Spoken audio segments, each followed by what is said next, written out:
Hello, everybody, and welcome back once again to podcast The Motion Picture. We are right where you left us. But now we're about 1 hour and 40 minutes or so wiser for having watched this week's episode of movie of Whiplash. Um, yeah, it's a movie about drumming in a jazz band.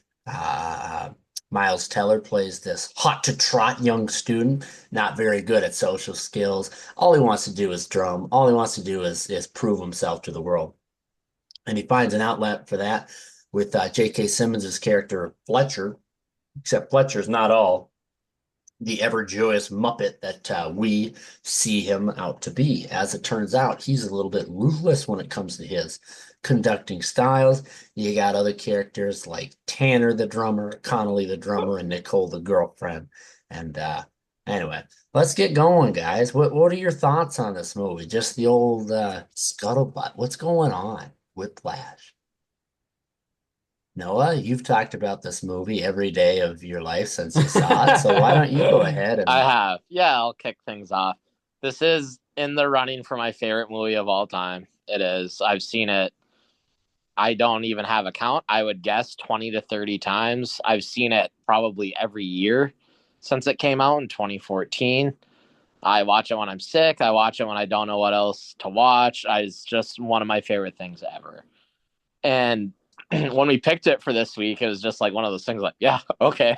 Like there's a chance I would watch Whiplash any given week anyways. So um I have a lot to say about it. I want to hear Jack and Zach's thoughts, but yeah, I'm as high as a person can possibly be on this movie, and that just continues to be reiterated every time I see it. So No, do you have can you give us insight on how you learned about this movie and maybe your yeah, first viewing about it? yes, I remember it clearly. It was late 2014, so it would have been first semester freshman year. And I had started to come across YouTube movie reviewers, Chris Stuckman and Jeremy Johns, who I used to love in high school. I watched every movie review they did.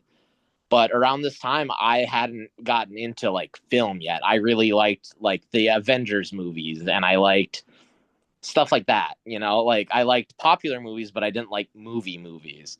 And Chris Stuckman did a review on Whiplash where he gave it an A+ and called it one of his favorite movies he had ever seen.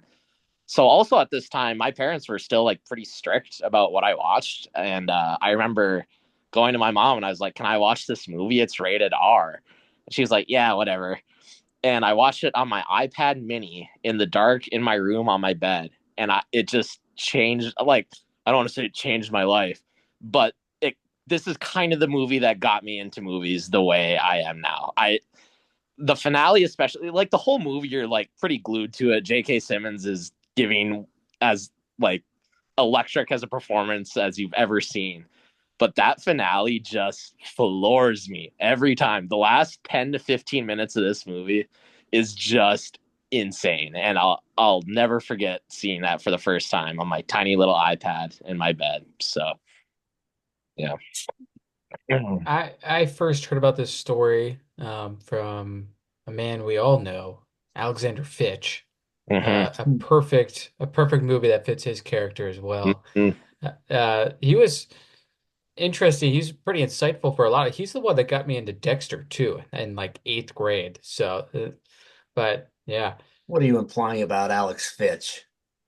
he's a man of good taste.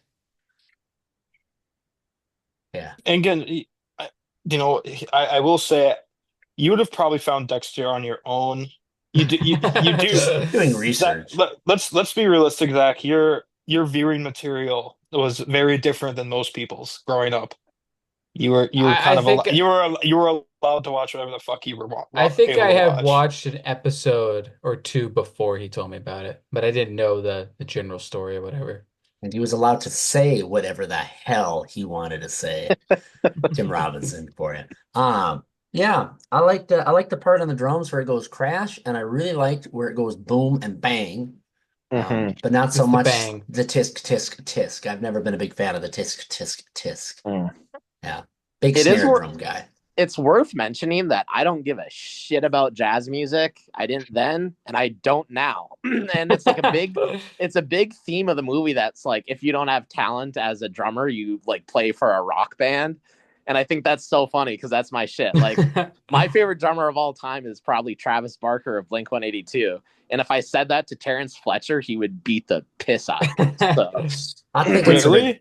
ridiculous thing, and that they keep talking about the best musician of what the 20th century. Honestly, Travis Barker's in that running. That guy is right? that's the real life Miles Teller from the movie. Yeah. I I think at least Reed, Jack, and I have a unique expect or perspective on this movie, being band students and kind of being able to put yourself in We that lived it. shoe. We lived this. What the fuck are you talking about? We purposely played like shit to see who got first No, that was chair. everyone in your section besides you, Jack. Yeah, it was just shit. I was not good at band. But it puts you in that, you've been in that seat before. I mean, obviously not to this extent, in a prestigious music school, but yeah.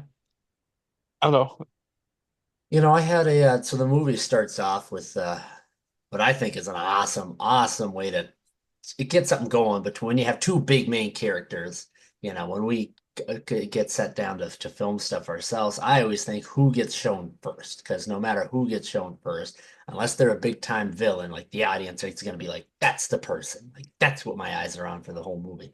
So in this movie, it starts off with this like kind of looks like a handheld camera walking down this long hallway. Way at the end of the long hallway is Miles Teller, just boom cranging on the drum set.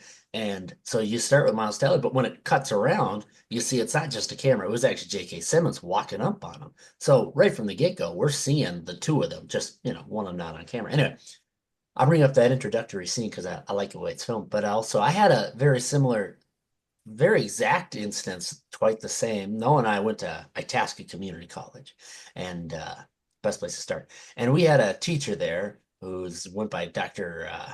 Heidi Wick. What's her name?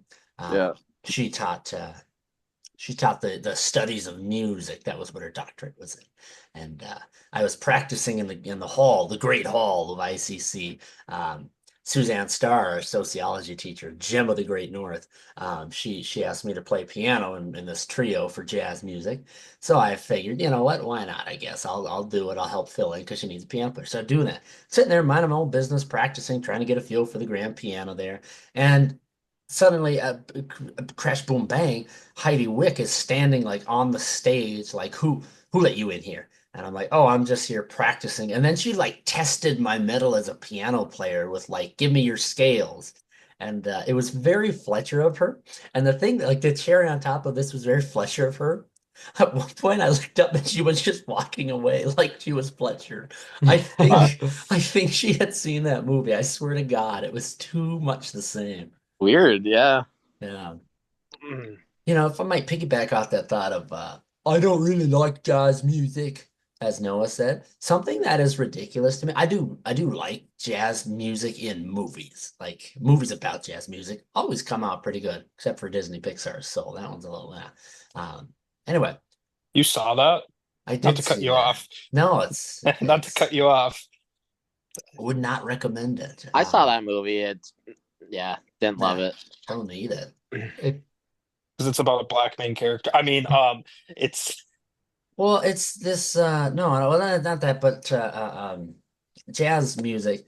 To me, you get this great explanation of jazz music in movies from Ryan Gosling and La La Land. He talks about it very passionately about all these different people coming together. He's even got his hands up like this to make the music. Everybody's, he's got the center stage, he's got the center stage, she's got this, she's got that.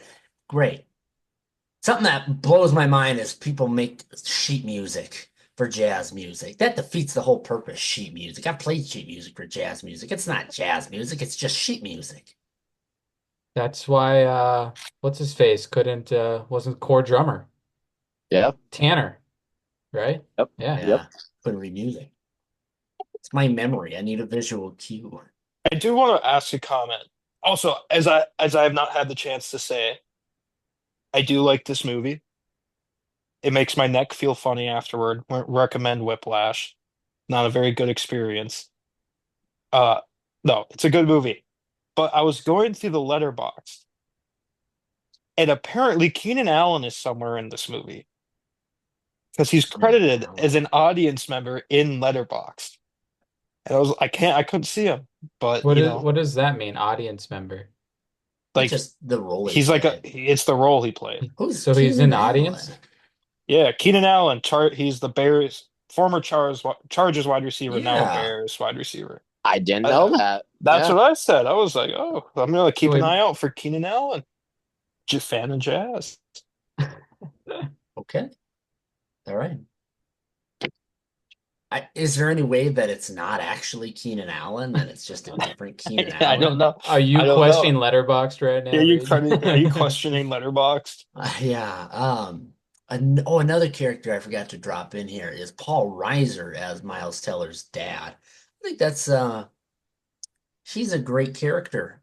He's a Yeah. great dad. Yep. Yeah, he's a complex dad too, because like he Yep. jars at Miles Teller, like he digs his son Andrew a little bit sometimes with the music, because he doesn't really understand the music enough to believe in it. And so by the end of the movie, when he finally gets to just see Miles Teller, after being supportive, he finally actually gets to see Miles Teller do his thing and hit the drum, and like just the look is the That same. shot. Yeah. Yeah, He's like And between like, the curtains. yes. yeah. He's He's like finally almost, seeing. it's almost in horror. Like it's not like, oh Yeah. wow, this is cool what my son's He's doing. It's like, oh my God, he's Yeah. he's a having an psycho. out of body experience. Like I mean, it's not natural what he's doing. Yeah. This is something only someone who has spent hours upon days like obsessing over. Only someone obsessed with it could do this, and he never like realized that about his kids. So Well, they talk about him being like an addict and yeah, how that when they him and Fletcher in the bar, how they, rekindle there. That's like, you know, he's off his drug and like he's yep, truly an addict in that state where he's, fiending to get back into it. I like that. Yeah, What do you guys think about the dinner scene with like his cousins? Because that is the first scene that they filmed. Is it? I think it's very funny. Yeah. Come play with us for words you will never hear from the NFL. I just think it's important for Andrew's character. Like, I think a term that's thrown around all the time is character study. And I think sometimes it's like, that movie's, I didn't think that character was really interesting. I wouldn't call that movie a character study. To me, Andrew and Fletcher both are like two of my favorite characters I've ever seen. I think they're so complex and relatable in the way that you understand where they're coming from, even if you don't agree with them. And I love them both, even though I don't always like them. Like Andrew is actively kind of a dick in that scene, but we know what he wants and we know his purpose, and I just respect the hell out of that. So I think that scene's really important for setting up like, yeah, Andrew doesn't really give a shit. He's not a bad person, but he does not give a shit about what other people think about him, and I think that's cool. So Or how he affects other people. yeah, Yeah. what you see with him and his girlfriend in that scene too. That's just him, self-imploding, Yeah. totally, going all in. Yeah. Yeah, I think on the other hand of that, the Fletcher character in this big character study movie Noah's on the hill of dying about. Anyway, Mm-hmm. this character of Fletcher, Dare I say? to me, he's one of my favorite characters, if I may be so bold, in that there's an air of mystery about him, in that the whole time, maybe right at the very end, you get it. You get that all along, yes, Fletcher cared, and Fletcher actually wanted someone to succeed, and he tells us that. But the whole time, you just keep watching. 0% of him is dedicated to supporting people. He doesn't hold anybody up for 1 second. He's constantly trying to take Andrew's legs out from underneath him because he thinks Andrew should be able to fly on his own. And I think that's one of my that's one of my favorite characters for that exact reason of just this unforgiving ability J.K. Simmons shows to just keep batting away at this game. Yeah. And then you get that roller coaster from when they have the scene at the diner where you're like, okay, maybe I understand where he's coming from a little. And then you get that moment where he says, You think I'm fucking stupid? I know it was you. And you're like, oh, no, he is actually evil. He is Yeah. actually a vindictive prick. But then 5 minutes later, he's up fixing Andrew's drum kit and giving him this. Yeah. Like you go through that roller coaster of he does care. He really does. He's just a psycho. He's similar to Andrew, where he doesn't care what other people think about him or Yeah. what he does to other people. Yeah. I'm interested. It's an hour 40-minute movie, and it doesn't actually matter the background of Fletcher's character's life. But I've been curious always, like, how did he Yeah. get to Schaefer? Like, Yeah. what led him up to there? How did this guy who's just capable of this psychotic level of teaching end Yeah. up at Schaefer, and present himself like he's not the Right. guy that he is? I Well, oh, sorry, Jack. I was going to say, I think it's very clear because the way he conduct, there's two different sides of him. There's what you see in the band setting, and then there's what you see in his and like every other setting. Because Hmm. that's also why I like the character so much, because once Jazz comes into play, he's a different person. He acts utterly different. And that's why I think it's kind of like, oh, like he's so unpredictable because at one point he seems like, oh, he's just a really nice guy, which is you start off and then he walks into the scene and you're like, oh, this guy fucking sucks. It's like, He bursts into the room and goes, "All right, yeah, cocksuckers." yeah, Like, yeah. It's like it's like your high school football teacher outside of football. Like outside of football of coaching, Spawn acted different than when he was in the locker room. He was just a normal teacher walking And around, that's what I mean. But being then moment cordial. Gentlemen, the gentleman, like, and then the morning. moment, it's like as Cole put it, because we were talking about it yesterday, because I was playing games with him last night, and he was watching it, and it was funny because we were talking. He said he had 30 minutes left in the movie, and my first response was like, "Why aren't you finishing it right now? That's the best part of the movie."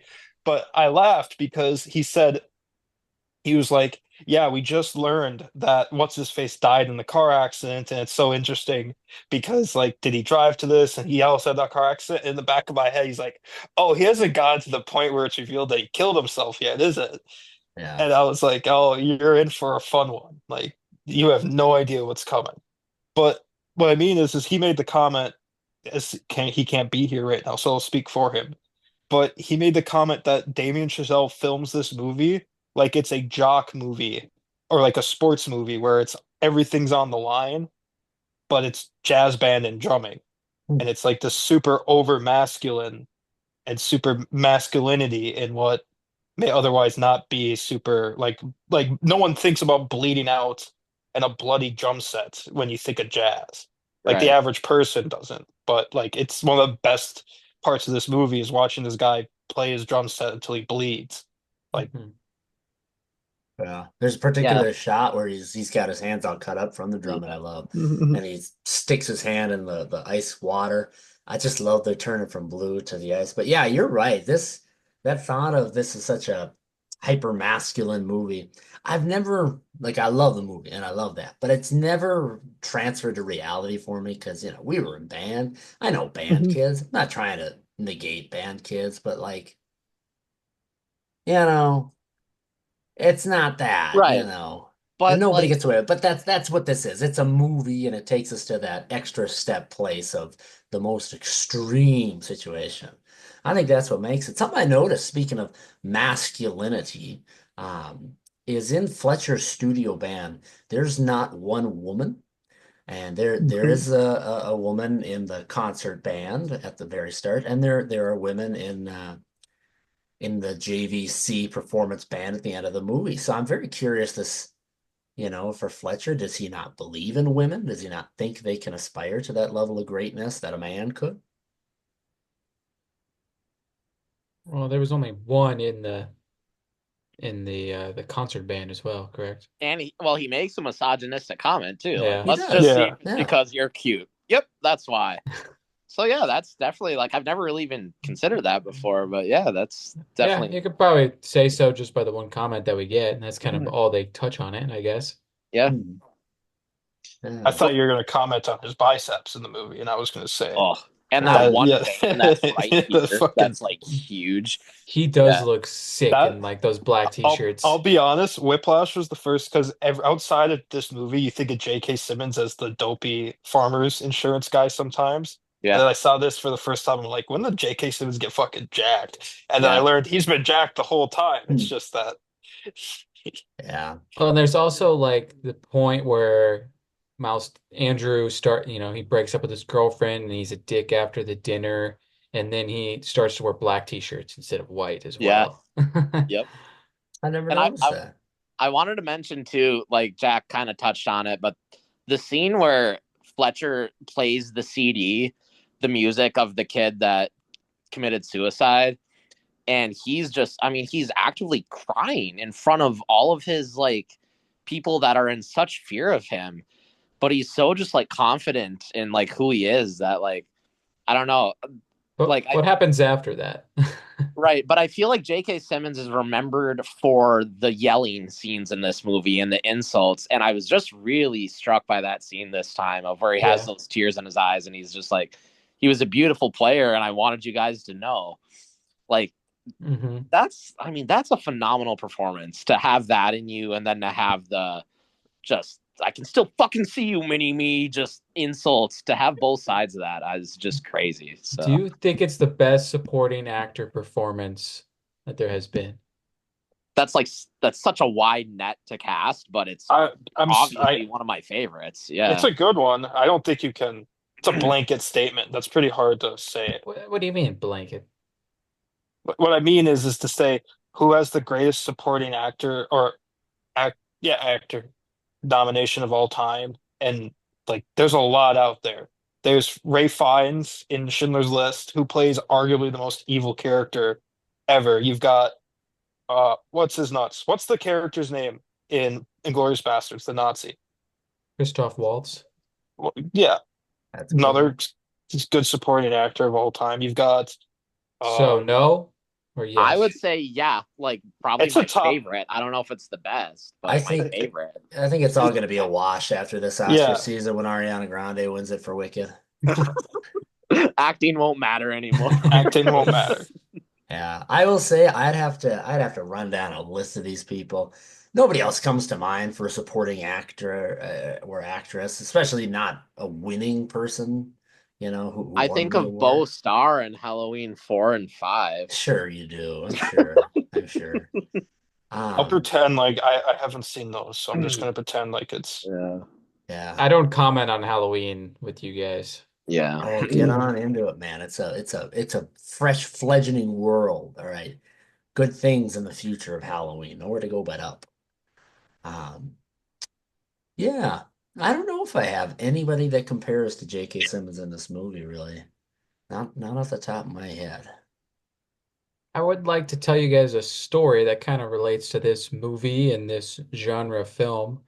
Last night I did go to a show in Boise's downtown theater, and it was called it was a showing of Birdman Oh, sweet. with a live performance from Antonio Sanchez, the jazz drummer who does the score for the film, playing the drums live on Holy stage shit, dude. during the That viewing sounds of the show. awesome. That's crazy. Nice. So I thought it was pretty cool with the similar jazz in both 2014 movies. Yeah, that's Yeah. awesome. Perfect Like, that timing. sounds really cool. It was super cool. He gave like a story at the beginning. It's probably like a 10-minute like story of how he got into drumming in Mexico and how Inarito was the one of his DJs on his local radio station. Then he didn't even know like that was him, but he grew up like listening to his music taste, and then ended up going into his one of his favorite bands when he moved to New York, and then he met him like backstage after a show and kind of was email friends for a few years until he got this idea for the movie, and he kind of always knew Antonio Sanchez was there to help him with any kind of musical composition that he would need throughout his career. So he finally reached out to him. And they spent probably maybe a few hours like doing demo sets to like get the sound right. And they was able to like kind of get the feel of what it would sound like. They shot the movie off of those demo tapes, and then after they shot the movie, they edited it, brought it back to him, and they made the whole score in 3 hours. Wow. That's crazy. Well, that's awesome. I'm super jealous. And not to get on a Birdman tangent, but those are two movies I've always lumped together. Like you said, both 2014, both like kind of jazz centric. And I'll never forget when Eddie Redmayne won the Oscar over Michael Keaton, and I was like 14 years old, and I was still like, that is some bullshit. Wait, Like wait, that's not right. was that for the Danish girl? No, it was for the Stephen Hawking one. He won the Oscar for that one? Yeah, I thought it was the Danish girl. yeah, Not to be mean. Not, anyone could have played that Stephen Hawking role about halfway through that movie. yeah. Not to be Yeah. mean. No, you're not wrong. And that is like a super special thing you got to see. Yeah, I'm like wrapping my head around So it. yeah. he's been doing this ever since the past 11 years. He's been What doing it. He's does been he? doing Does tours I was of gonna it. ask? Does he go on a tour? Does he live in fucking Idaho or something? No, he does probably like I looked at his website last night. I think he does maybe like 10 shows a year, maybe. Yeah. Yeah, Well, very cool. Boise on the up and up. Yeah, so back to Whiplash here. Um, do you have like a favorite song out of all the different ones they play? They do Whiplash, they do Caravan. I feel like there's a third one that they practice in there, but like, I don't know. It's really just those two are the big ones. I mean, the only one I can remember, like that always sticks with me, is Caravan. Yeah, And I know what Whiplash is. I couldn't tell you what the other ones are. yeah. It's I just It jazz. it's got to be Caravan when he's like, "I'll cue you in," and then the bass guy just I was starts yeah, like about boom, to hitting that boom, fucking right say boom, that, there. dude. boom. Doon doon doon doon doon Yeah. doon. Yep, Yeah. I was about to say that.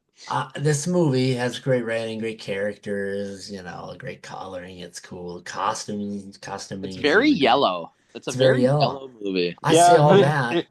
I say all that to diminish it. In that the thing that sticks out to me a lot of time is those camera shots of the instruments being played, the strumming. You can see the little flecks of water. Anytime you get the close-ups of the sticks hitting the Yeah, drums, and you can just see the little bit of water, the slide valves getting opened up, and all the different saliva getting dropped Oh out yeah. of them right on the floor, and the splatter sound is yeah, it really puts you in the forefront. It's like, you're watching a World War II movie and you're watching limbs get blown off up close. You're like, oh, that's grotesque. This movie, it's like, this is a grotesque way to watch instruments get played. We're in it. Like we're right on them. yeah. Yeah, you get close-ups of The reed, reeds getting sucked down. yeah. I love that.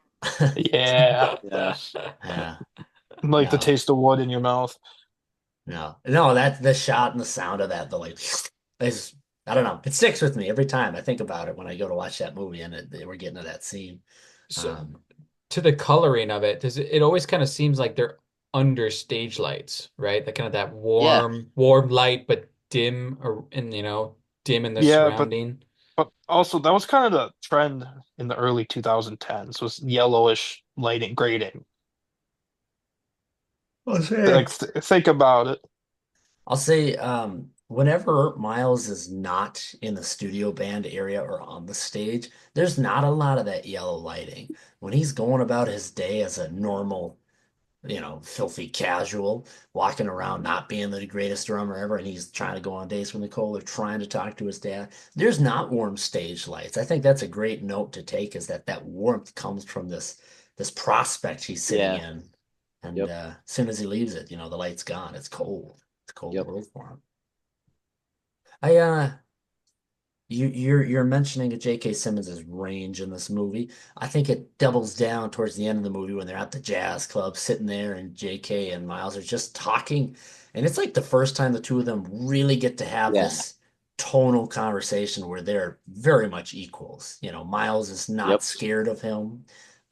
Maybe the smallest amount, but he's not like, J.K. Simmons doesn't have any power in the conversation anymore. And so you get I don't want to use the word diminished for J.K. Simmons as Fletcher, but you get a much more just calm, you know. And I think those two, like through all the shit, genuinely have respect for each other the entire time. Like I think because Neiman has those moments where like Fletcher says, I'm gonna give the part to him. And Neiman's like, yeah, like fucking hell you are. Like he stands up to Fletcher in a way we don't see anyone else stand up to him. Hmm. And I know Fletcher like has to respect that a little bit. So Well, And he does because he will not actually tell Newman to get out. He keeps like, "What did you just say to me?" And he was like, "You heard me." And it's like, yeah, "Oh, well, yeah, before the car accident concert, like he's gonna let him out. He let him out there still through all of that. yep, yeah." So I think, yeah, I really do think J.K. Simmons knows the whole time that Andrew's got it. yeah. Well, he Yeah. has the line too. All Connolly ever was to me was incentive for you. And I feel like we, the audience, know that, but like maybe Andrew doubts that a little bit. But Hmm. yeah, Oh yeah, from the first get-go that Connolly shows up to studio band and he plays complete garbage. yeah, J.K. Simmons, whatever he says, like that was That was perfect. It's like, yep, perfect. yep. yeah, no, Fuck you. no, Yeah, you no, it's lying not. son of a gun. Yep, And then the scene that follows that of Miles Teller getting pissed and going after J.K. Simmons after J.K.'s gotten the phone call about the other student who died or killed himself, and yep, yeah, and he just blows up on Miles, and yep. yeah, Well, I'm even upset. I'm upset. well, even when he's at the jazz club and J.K. Simmons is playing the piano himself, that's also just highlights his range too. Yeah, First time we get to see him play an instrument this whole yeah, time. We've kind of had blind faith that he's a good musician, and we do get to see him. yep. And he's enjoying it. Like his eyes are closed and he's just having a good time. Yeah. Yeah. There's a story I wanted to make sure to tell because it's like, for some reason, super important to me with this movie. It's in the IMDb trivia, and they mention it in the commentary that I watched several years ago. But during the finale, when like Neiman first like doesn't know the song they play, and he gets up and walks out, and Paul Reiser, his dad, like runs down the stage to like hug him. Um, they shot a scene where like apparently like security guards came and like restrained Paul Reiser, and like Andrew said something along the lines of like, I don't know who this guy is, like to get his dad out of there so he could go back and play. And they cut that scene out, obviously, and they just left it where they embrace, and then Neiman turns around and goes back and plays. And I think that makes the movie so much better because Yeah. I think it's important that Andrew doesn't completely lose his humanity the same way Fletcher kind of has. Because I don't know, that just matters a lot to me. Like I would be pissed if Andrew was a dick to his dad because his dad is like such a good dad to him the whole time. There's I don't know. I think the theme of this movie to me comes down to like humanity and what you're willing to sacrifice for like your art or what you want to do. And I think they made the right choice with cutting that one. So I agree. yeah, It kind of And stilted too. yeah, it would have been a little forced. Yeah, yeah, if you fill your kids' cupboards with gushers, you're a yep, pretty good dad. yep. Yeah. I thought you'd be more of a French toast stick kind of person again. You son of a bitch. How do we feel about the character of Nicole in this movie? She is, for those of you just joining us, she is Andrew's temporary girlfriend who Andrew does not do a good job of being a boyfriend to. And they just, She's the fourth listed yeah, it's high character. listing. It's high listing. I would have thought that, well, I guess I would have thought that either Tanner or Connolly would have gotten it above her. Like, I feel like they have a lot more lines than her. But anyway, for those of you listening to, so you're on track with us. They go on a date. It's fine and awkward. Then they go on another date, and Andrew's like, here's why I think we should break up. And he does have fine reasonings in that he's, he puts it in a lot of mansplanation ways of where this isn't just going to work out. I'm going to focus on drumming as I'm not going to have time for you. You deserve better.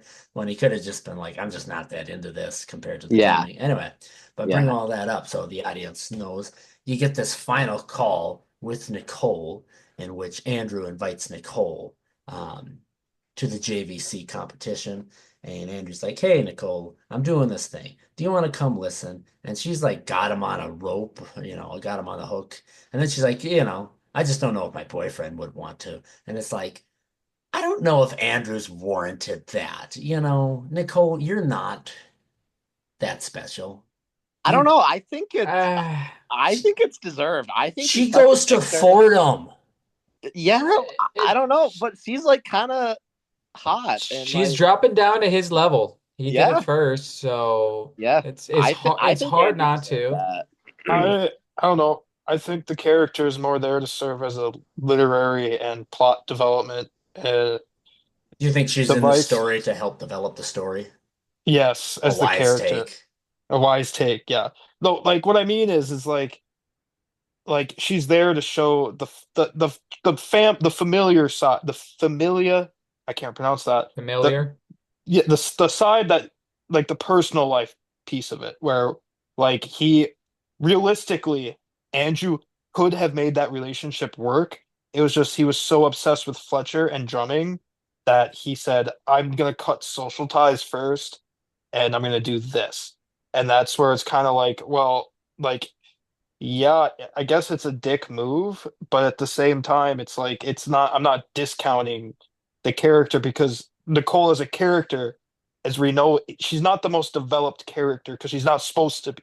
Right. Like her role is to show Andrew as this troubled, obsessive individual, but he's obsessive to the point of where it's destructive to his surroundings. Amen. And Yeah. so that's I don't know. It's why the same thing you never see Fletcher with anyone, like in his own personal life. Because as far as you know, all Fletcher has is his students and his music. Hmm. Yep. And even then, the students is more of him just being a fucking asshole because the students Yep. are mean to the ends of being him being the best jazz conductor, I guess. I don't fucking know. But like, Yeah. oh, that's how I see it. Yeah. I like your take. It's well thought. It's well put. I've got the caravan drum stuck in my head right now. So, you know, that's fun. Is what's more deserved? The his little nod, Fletcher's nod at the end of this movie, or Paul Giamatti's handshake in The Holdovers? Oh Uh, man. That's ethical right there. That's a dilemma you just presented. I'll say Whiplash. I'll say it. I like Whiplash more than I like the holdovers, but I'll have to It, it's watch. it's it's only Whiplash because you do get more, you know, kind connection with Giamatti's character in the holdovers, and yeah, Hmm. they do. There's more, you know, positive emotional throughout the whole thing. connection It's a little between the movie. expected. Yeah. Yeah, Well, so Whiplash is more earned because that is the only one he gets. Hmm. yeah, because I don't think I mean it's been 11 years since I saw it for the first time, but I don't think you expect Fletcher to have that turn where she's like, Andrew's cooking. This is what I wanted. Like, I don't think you're expecting that. No, And you like, don't. yeah, like Andrew crashes the cymbal and you're like, fuck. And then Terrence picks it right up, and I'm like, holy shit. Like every time that moment's so electric, and then you get the part where he slows down. The do, do, do. And then you get like Fletcher's like putting him down. Like that's Yeah. so magic to me. That's just one of my favorite endings to any movie I've ever seen, where they're both just locked into that moment. And like you said earlier, they're equals. This is all both of them really wanted, and we get to see it play out, and it's so cool. I'm trying to recall the first time I ever watched it, my emotions, because every time I watch it now I think to myself, it's going to be awesome when we get to see the two of them in this moment. I'm trying to remember how I would have felt the first time watching it, knowing myself, and it kind of feels familiar. Is I think when he returns to the stage and just starts playing, I was like, do whatever you want. I hate Fletcher in this Right, moment. I right. I hated him. And then when he starts getting in on it, it's like, no Yep, way. yep. What? Teammates. Yeah. Um, Maddie just watched it. We watched it last night. She saw it for the first time herself. And normally when we watch movies, we have a routine, unbelievable routine where we talk about the movie. Um, Did last we night, never watch Whiplash with Maddie? no, we For some didn't. reason, I thought we had. That's kind of a mistake. I can Oh, honestly admit, no, we never watched Whiplash together. Out of all our movies we've seen, we never watched Whiplash together. yeah. It's It's kind too of personal personal. for me, I guess. Yeah. Um, but we He got done, says, and she just sat there in silence, and I was like, oh my God, did the movie break Maddie? And yeah, it was good. It was nice seeing that level of trying to understand the movie. I feel it It too every time. I'm it is a speechless. it is a unique movie because, I mean, the parts that you really remember are or really the scenes where he's yelling at them during Right. practice and he's throwing stuff. It's kind of similar to almost like, I mean, it's a rough connection, but like Full Metal Jacket, where all you remember is the Private Pile Absolutely. stuff in the Yeah. beginning. Yep. And that first guy, that trombone guy, is like a comparison between the two as well. Yeah. Mate, you don't Matt, remember mates, the bird in the word? Because everyone knows about the bird is the word. unfamiliar. Absolute silence. Absolute radio silence for that one. Yeah, we don't know what the fuck you're talking about. Must have been a glitch in the production there. You've clearly never seen Full Metal Jacket then. Um, Not to that level, I guess. No. But yeah, One thing I will say is to go way, way back to that dinner conversation. This is a pretty brief scene. But you got Paul Reiser, you got Miles Teller, you got the uncle, you got his two kids, Miles' cousins, trying to have a dinner. And, like Noah said, Miles isn't being like a jerk by any means. He's standing up for himself, and the kids are being annoying, like the other cousins. They play D3 football. No knock in D3 football, but, chances are you're not going to the NFL. To me, it has always been a frustrating scene. Like, I understand where they are coming from for not getting the music. Growing up, came from a sports household, so sports was kind of the thing. It was never really, I played piano. Never really cared about piano. I was never going anywhere with piano. I didn't have goals for piano. I love it, but I didn't have it. So I never would have thought, what does one do with being able to play piano? So now I kind of get to have a little bit better perspective and just watching the frustration of Andrew being like a hairline away from being one of the best in the world to get to be in the NFL of music, essentially, to go to the Lincoln Center. You know, it's a very frustrating thing that they talk to him and look down on him, Yeah. and they have no idea he's good. Like, there's no, why are they doing it? Right. And you have the one cousin asks, like, how can you have a music competition? Isn't it just objective or subjective? And Andrew's just like, no. No. Like, no, it is not. Um, he does something right at the start of the movie. Miles Teller and his dad, Paul Reiser, they have character names, audience. Anyway, they go to a movie together. Miles buys the Raisinets, puts it in the popcorn, and doesn't want to eat the Raisinets, and he likes to eat around them. He says to Paul Reiser. Yep. Paul Reiser's like, I just don't get you. I don't understand you. I will say Um, too, the movie they see is Rafifi, which I actually like bought and watched specifically because it's the movie they went to in Whiplash. did you can you like it? spell it? Yep. It's a French like 50s bank heist movie. I have it on Criterion Blu-ray. 55. Yeah. I bring that 50. up, Noah, because the look that Miles Teller has, he looks like he's got bug eyes and he's just staring off his face. I've seen you do that. I've had conversations with you where when you don't like it anymore, you just do that. I just fade out. Yeah, I do that Yeah. to this day. I have people comment on that. Yeah, So you're do you right. recommend Rafifi? Yeah, but I only saw it once, and then that was like 4 years ago at this point. I did like it, but Who's the director again? Jacques, Jules Dassin. Jacques Oui Oui. Oh, Better. Has anybody got anything in particular that they just need to go over? So in that performance last night, Antonio Sanchez, he played through the entire credits, which is, 5+ minutes. And then after the credits rolled, he did like another like 5 to 10 minutes of just insane, drum Awesome. solo shit. So That's I've nice. had some two good drum solos the past couple days. Awesome. When I was in England, I missed out on a Joe Hisaishi orchestra show by like Damn. 2 weeks. I was frustrated. I just wanted to mention like this movie. I'm not a teacher, but that is what I did for like 2, 3 years of my life. And this is a movie like I would think about when I was in front of the classroom. Like Fletcher has a point in that there's no two words in the English language more harmful than good job. And I, as like a person, just wanted to like spit in the face of that. I don't agree with him. I think that's bullshit. I like hyping people up. I like telling people and they've done a good job. But this movie like had such an impact on me. Like I would be in the classroom and I'd have someone hand me just this like horseshit piece of paper. And I'd be like, oh, I could Fletcher them right now and tell them like all the shit they're doing wrong. And I just wouldn't. But yeah, this movie has had such a big impact on me and I love it. And I'm glad we got to talk about I it. like that you brought that up because I'm gonna topple on top of that and go ahead and say you're wrong. I think that good enough thing. I myself am very much on Fletcher's side. I think the bar of society just keeps on dropping and we keep letting it lower and lower. It doesn't mean everybody's got to be held to the standard where you're throwing a chair at them because they're Right. slightly off on something. But Yeah. I say all that and that I do think there's a place for good enough.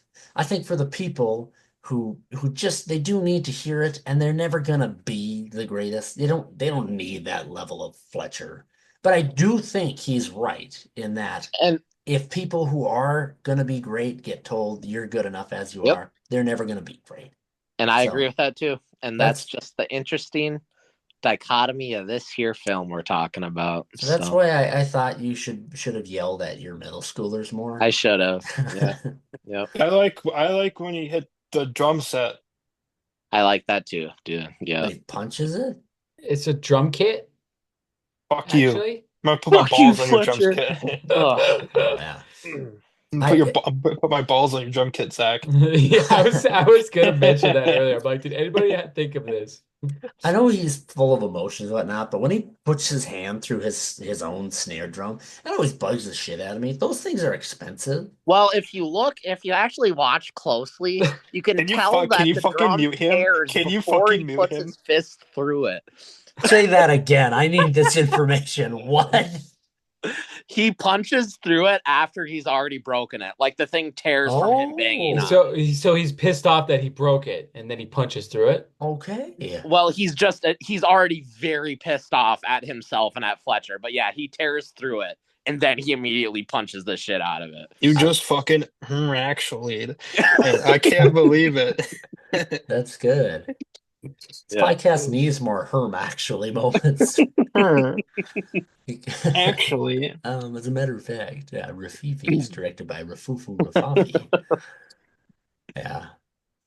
I will say this as well before we start to hop off here. I'm not trying to diminish. I keep using that word. I don't mean to knock old Fletcher. I don't think he's as smart as as he's made out to be. I think he's very smart, he's very good.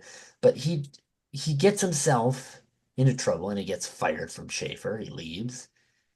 All he wanted to do was teach somebody and make them the next Charlie Bird. How's he gonna do that without a fucking job? I don't mean to swear, sorry. How's he gonna do that without a job as a teacher? That was so short-sighted of him. Yeah. Well, Yeah, that's the question. He wasn't a good teacher, was he? I think he's a good teacher. It would be hard to argue against it when you see It what Andrew does it at the end. it So, is it yeah. is, But no, I but don't think he he is a hurts good his teacher. chances at being a teacher now, I mean, you he's one know. for two. God. He's batting 500. I'm Yeah. curious about myself here. It's better way by. I'm curious about myself here. I had a teacher, a piano teacher. She was a great teacher. She's in the category of people who would tell you good enough. That would never mean a period. That wouldn't mean good enough. Don't try any harder. It would be good enough. Keep going. Good enough for now, but you can do better. I've always been curious. How much better a piano could I have been if I had a Fletcher? Or perhaps maybe even I'm not cut out for that. How much worse could I have been if I had a Fletcher? Because I guess I should say I don't know if I really learned in that environment. Right? Yeah. Well, how would you feel getting out of school every Wednesday and then going to a person's house at 4 p.m. and then getting yelled at for however long you did piano lesson for? Like personal like That was visceral just insults an too. average day in my household. I don't know what you're talking about. Yeah. Yeah. Instead of going to a nice old lady's house across the street. What old lady were you visiting again? Breed's piano teacher, I'm talking about. Yeah. She, Oh, she, she might, I guess, technically be an old lady now, but she wasn't an old lady then. I apologize, Miss Yeah, Piano Teacher. that's okay. That's okay. I don't know. I don't think I would like walk into Fletcher's house to get yelled at as a like 8-year-old kid. So yeah, You good probably enough. wouldn't have kept up with it. No, no, I don't think I would have. Okay, any final notes before we go out here? 2014 Best Picture? Working this picture. Is that this yeah. one? Hang on. Fuck, what was it? It wasn't Birdman. Birdman lost. La What La was it? Land? No. La La Land came out in 2016. Huh. What did And La that La lost. Land get mixed La up with? La La Land lost to Moonlight. Moonlight. Was that the What? Bonnie and I can't Clyde think of year or what Steve Birdman Harvey? was. That would have been Yeah, I Bonnie don't and Clyde. remember. Spotlight was 2015. What was 20, 2014? 2014 was Birdman. Birdman did win. Okay. Yes. Maybe okay. Michael Keaton just lost. Okay. That's Yeah. why you were frustrated with it, yeah. Yeah. Yeah. And then yeah, Birdman won, and Alejandro then Inarritu. director and writing. Yeah. I guess. So for next week's podcast, would you guys be up for Back to the Future? Yep. I probably have never seen this in completion. You've never seen Back to the Future to completion? In like a full viewing. Oh, gotcha. It's So good. is this podcast just doing Noah's favorite movies of all time? That's kind of I'm okay with that. Apparently, I was I don't know. thinking, I was on Ingen's side for the bird, the heron, and the boy and the heron. But we talked about that at one point. at some point, I would love to do these different types of movies where we got more things to look at than just these classic, very popular esque movies. But I think we need a core branch of episodes. So when people, if people want to watch it, be like, well, I've never seen The Boy and the Heron. Um, isn't it just The Boy and the Heron? Why do you guys keep pronouncing it The Boy Yeah, and why the Is it is it? not Heron? Yeah. pronounced? Is it not pronounced heron? Like No, Lake Huron? It's the heron. I haven't been pronouncing it like that. I Boy and the heron. Is it Are heron? we still Jack. recording? We're still The going. heron. Is it heron? It's the We'll heron. see. When we watch it, we'll see how Robert Pattinson says it, and then we'll know. Yeah. I'm Yes, not. we will. I don't watch English. That's I'm. Well, I watched subs last time, so I'm gonna watch dub this time. I will mention I just received the Cornetto trilogy Blu-ray in my mailbox today. So Nice. I'd love to talk some Edgar Wright at some point here too. We will have to do that. Yeah. Ooh. It's been too long since I've seen Hot Fuzz. Yeah. Oh, Jack's a big Hot Fuzz guy. Yeah. That used What's to that be. supposed to mean? That means you like it. I like it, but Shaun of the Dead's better. What do you mean by that? He like gets defensive at me. What do you mean like that? About the homosexual undertones of that movie? I'm just saying I know you like it. Yeah, I do. Okay. Back to the Future next week for those of you listening. I think we'll plan on. Yeah. And I think Works for me. cool. Very cool. Bye, everybody. Thank you for listening. Make sure to get the word out there. Tell other people about this. They like hearing about this stuff. We know what we're talking about. All right. We've got productions in the past we've done. We've got productions in the future we've done. So there's a lot to learn around here. So you stick around. You might learn not just one thing, but two things. So thank you all for giving us a listen and a watch. That was a whole episode of the Whole Other Podcast. It's over now. The podcast is done.